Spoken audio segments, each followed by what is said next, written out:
Hello and welcome to our program. Now, this program, we're bringing it to you from a place called Warragamba. It's about 1 hour west of Sydney.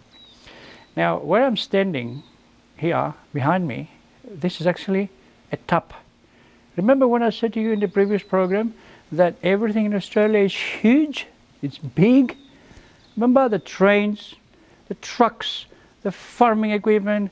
Now, this is a tap. But with a difference. This is a tap that operated long time ago, the Warragamba Dam.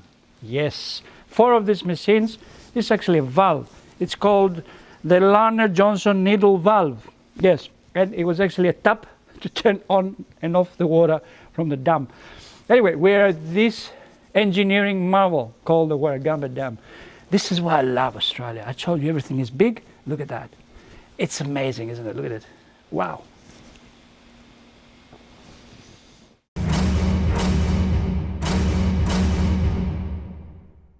Let's have a look and see the story with Tony Toomey and the Jayco Caravans. The product we're going to be looking at today is Australian made and owned and very well reputed, and that is the Jayco Caravan. Now, the caravan we're going to be looking at today is the pop top and can be towed by any sedan, 4-cylinder or 6, and can get you on the road and enjoying the Australian lifestyle. Now, an example of a great Australian made, designed and manufactured product is the Jayco Caravan. So when you're looking at getting outside and enjoying the Australian lifestyle, what better way of doing it than such an Australian product, except if you hitch it to the back of your Australian made Holden. So we're going to go along and have a quick look at how quick and easy it is to assemble your pop top Jayco Caravan.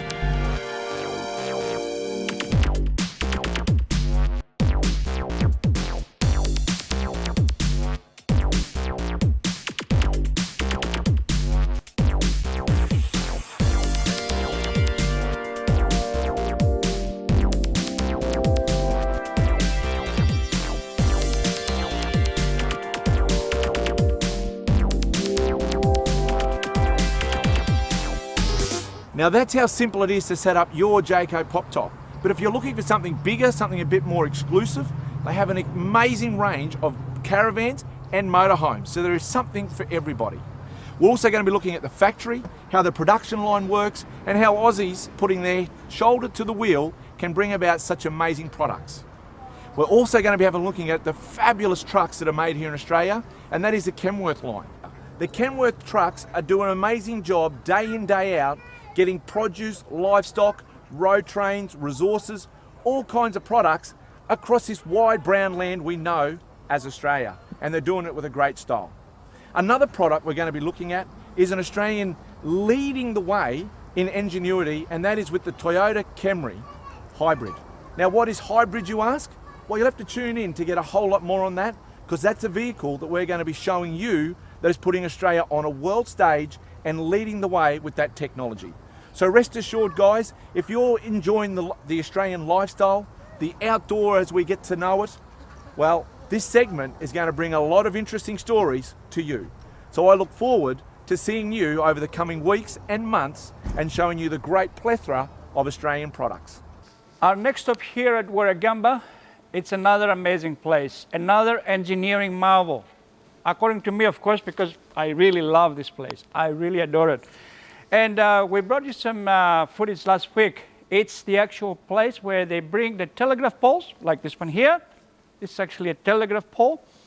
And they have this amazing equipment, huge equipment, and they just cut it up and they make it into timber. And from there, it's gone to different places to be made into windows, doors, furniture, whatever you can imagine. Where we are now, it's actually the docking station where they all come to be denailed. This is not a nail because you couldn't just use one of these to take it out. They have some specialized equipment. They vent it here in place so they can take all this big steel out of it. When the logs first come in, we get them off the truck. Then they come to this area here. We use the denailer and the peg puller to pull all the steel pegs out. Then for nails and all of the other smaller things that are usually nailed onto the posts, we use a metal detector and we run that over the post. Then we locate them, mark where the nails or whatever it is, screws are. Then we use a air tool to gouge around them, especially if they're broken off. And we gouge around them enough so that we can get a hold of them and just pull them out of the post before it goes through the saws. You might have a corner pole that could be near a real estate or something like that, and there could be anywhere up to 20,000 nails in it because people just keep putting signs on them and don't pull the nails out, they just pull the sign off. Right, so we have to then get rid of the nails. What about after the elections when they put all their faces up on the... As well, only bigger nails. Only bigger nails, so they can stay there longer. Stay there longer, exactly. Exactly. Sometimes big screws. A lot of those actually are for sale. These poles are treated. You can see that's why they're a little bit green. It's Australian hardwood. It will last a very, very long time, but it's also treated on the outside, so it means it will last you a lot longer. And the prices for these things are quite reasonable. I think they're about $20 a meter or something like that. You can use them in your garden, you can use them in your shop, or they can be cut, or you can use them for a fence. Lots of different uses.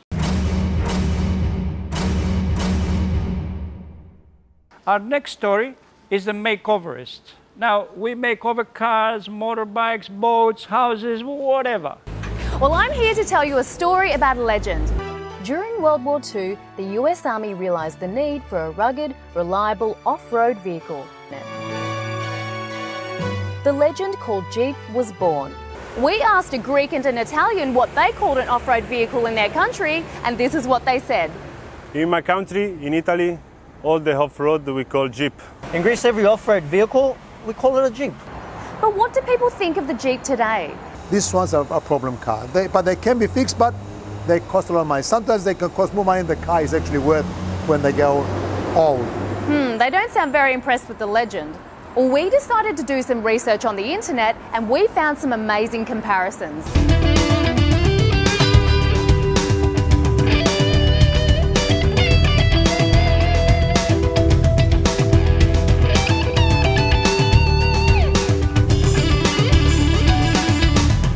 Wow, these monsters called Jeeps look unbeatable. And these Japanese imitations look like toys compared to a Jeep when it comes to off-road conditions. So this is why we're here. We bought a Jeep. But this Grand Cherokee Jeep had to be towed to the mechanic because the engine was blown. Harry will tell us a bit more about this.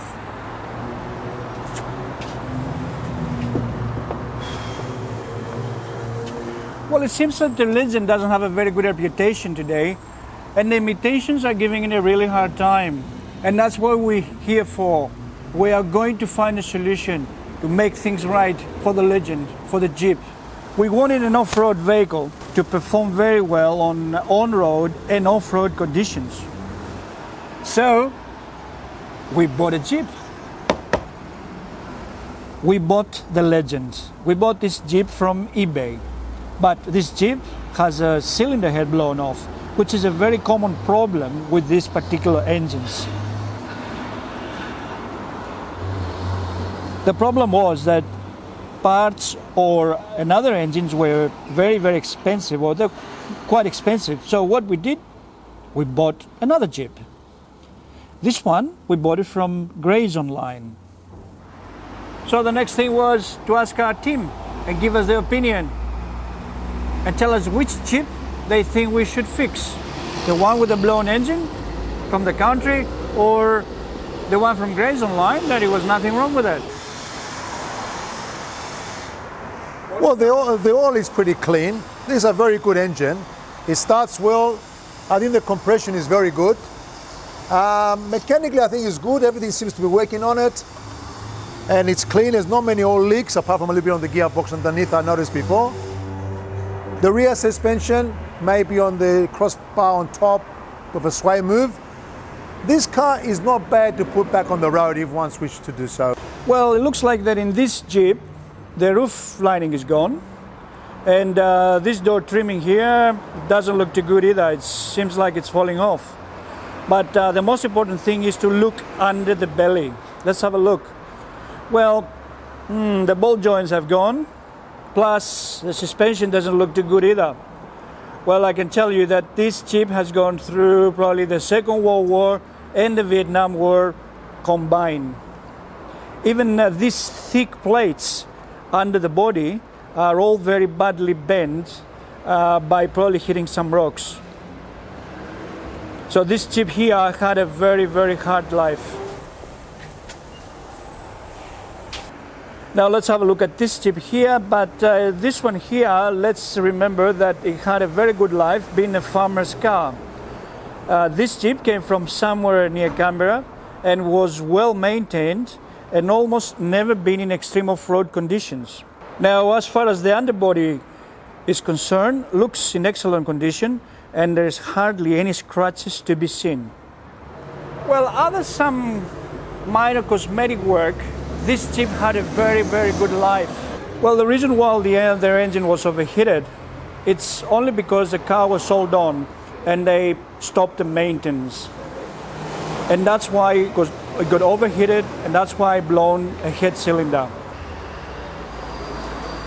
So the decision is very simple. We're gonna keep the farmer's car because it had a very good life, it's been well maintained, and we're just gonna replace the engine. That's the best solution. Yippee! The solution to keep on Jeeping is regular maintenance. Change of cooling fluids regularly, plus once a year change of the thermostat. As for other small problems, keep it in good shape because there is only one Jeep, and having this beast serving you at her best means you'll have to pay some money to maintain her properly.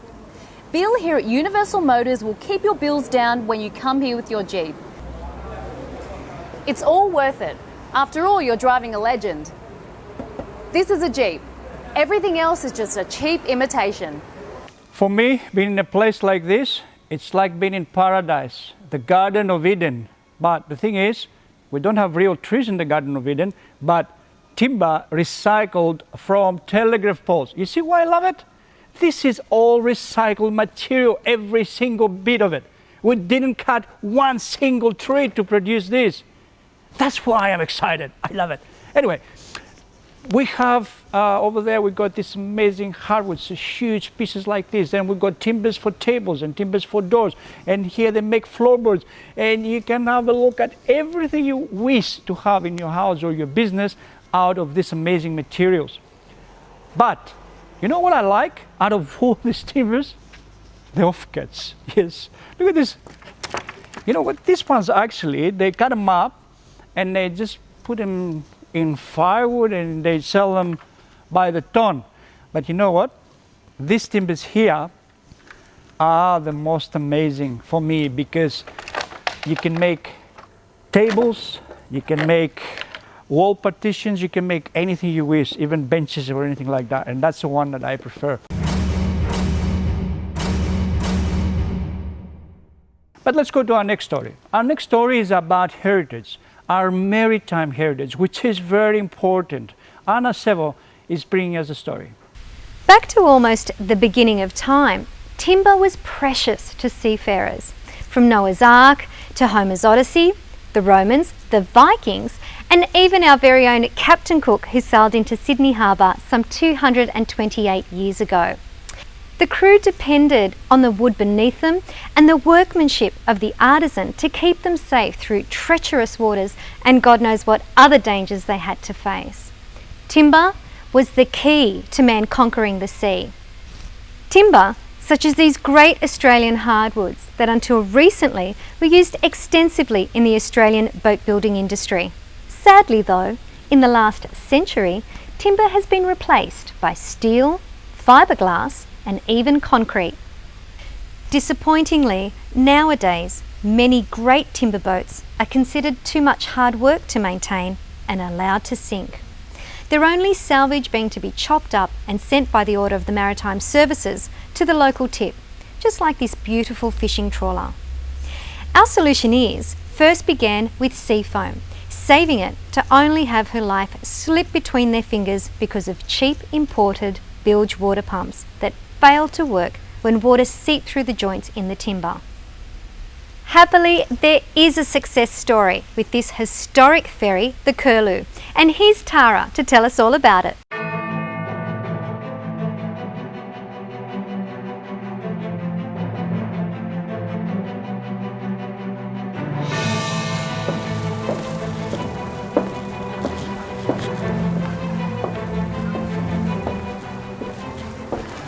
I'm standing at Church Point Wharf in Pittwater on the northern beaches of Sydney. Once upon a time, a sprightly ferry named Curlew used to dock here. On my right, we have Scotland Island. The residents of Scotland Island used to depend on Curlew to get to the mainland. She has almost 90 years of consistent service under her belt, a record not bettered by any ferry in the history of Australia. She was built in 1922 by Percy Duncan for the long jetty ferry service. But time has taken its toll on this once sprightly ferry, and sadly she has sunk. When our Solutioneers heard of Curlew's plight, they immediately sprang into action and only had a limited amount of time to raise her from the bottom from where she had sunk at her mooring in Gosford. Curlew is the last full-size, well-decked ferry in New South Wales, possibly even Australia. A piece of history our Solutioneers don't want to see disappear. So, will this old girl have a happy ending? Let's go find out from one of our Solutioneers, Harry. So, Curlew, tell me, what was she like when you found her? Oh, Curlew, it's such a sad story, really. She was in terrible state. She was sunk and she was in the bottom of the sea for about 6 months when we found her. But unfortunately, we didn't have enough time when they told us about her. It was just another day before they would just take her for scrap. Yeah. And what was the process of rising her from the bottom? We just used a little bit of Solutioneers ideas to get it done. You know, we just basically used truck tubes. Really? Yeah, we just bought a lot of truck tubes. We pump them up with air inside the hull, and that helped just come out a little bit on the surface. What happened that day, Australia Day, when you rescued her? I think it's better if we have a look at the story and you see what happened. Well, unfortunately, it hasn't worked out. The guys just worked out on me. We had 4 pumps and we were ready to do it. And these pumps were working a week ago. These pumps were working 1 week ago. We tried them again yesterday, were working. And today, the critical day, Australia Day, here we are. Tomorrow is the deadline and they're coming to pick it up and she's gone once and for all.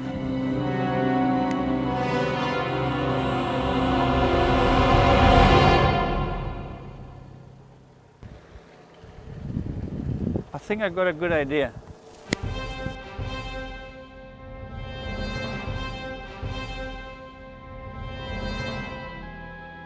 I'm gonna try to put some planks all around where the holes are. When the high tide comes up, it could be that we might just be lucky, maybe. Hopefully, that will just give us enough time for the water to come out of the inside the boat. And hopefully that will just make it float. I don't think so, but I just have to try. It's very difficult because I'm here on my own and it's not easy. I have to hold on to it and hold the nails and hammer everything in, and it's very hard. Okay, now there's a very big gap in here, which is basically the captain's door. You can see down there. What I might try to do is try to just put some cotton rags in there, and this way it will probably just stop some of the leaking into the boat. And that's what I have to try to do all around. Unfortunately, we do have some broken glasses in some places, so it is a big job, but I just got to try to do it. But I don't think it's gonna work, but at least I can say that I did give it a go. I did try to save this amazing historic boat from the scrapman, from these guys that are coming here tomorrow to pick it up, and that will be the end of it. And we're running out of time because the high tide already is coming in. Well, hopefully this is the last of the plywood that I have to put on. I have done it all around. Everywhere we had some broken windows, I've done that. There's another door on the other side that didn't have anything there. I've done that as well. I've done the one at the back. Everything is done except for this one here. This is the last one. And hopefully this will just do it. Now look at this. I ran out of nails and I found some copper nails, and they were the original, probably, I don't know, but that's the kind of nails that they used to make this boat 100 years, nearly 100 years ago. And if this doesn't work tonight, this is the last night for Curlew.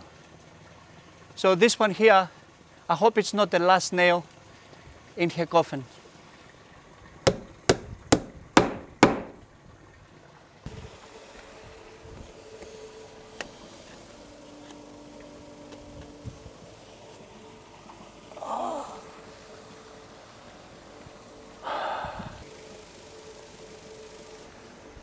I've done what I could for tonight. This is the last chance that Curlew has to survive.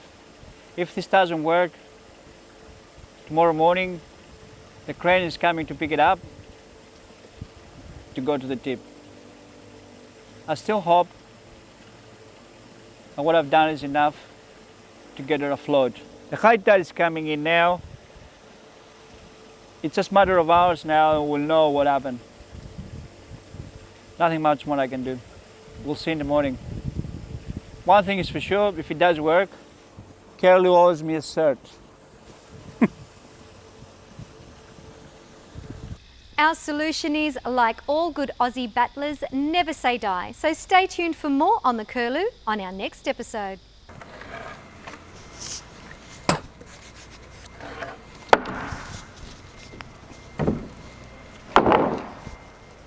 Oh, you're back.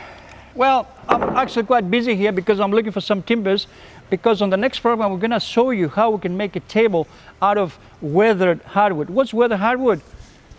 Ah, this one. Look at that. This is what we call weathered timbers. Now, we're going to use some of this material in the next program. We're going to show you how we can make this amazing table. Before we close this episode, let's have a look at what happened with the Rossi boots from last week. We just brought you a story how the government decided to give the contract to Indonesia for $15 million to an Indonesian company to make boots for our Australian army, for our soldiers, instead of giving it to Rossi boots in South Australia. Now, we're trying to get in touch, like we promised, with some politicians, but till now we haven't been able to do it. We're going to keep trying till we actually find an answer we're going to bring to you. So this is the end of our program. But remember, if you want any of this material for your shop or your house, or any of that material that we show you outside with the big nice telegraph poles, get in touch with us on the number and the email that you see on your screen. Also, that email, that number, you can use that also to get in touch with us if you have a good story about made in Australia products or any solutions to problems that you encounter in your life. Give us a call, email us, and we'll come and film it. Thank you for watching. G'day, Dick Smith here. On Australia Day, some people use jingoistic patriotism to flog their products. Struth, I never do that. That's as wrong as a dead dingo's donga. Australia's best-selling sauce, peanut butter and spread are no longer Aussie-owned and ship profits overseas. They're no more Australian than this Szechuan spotted dick.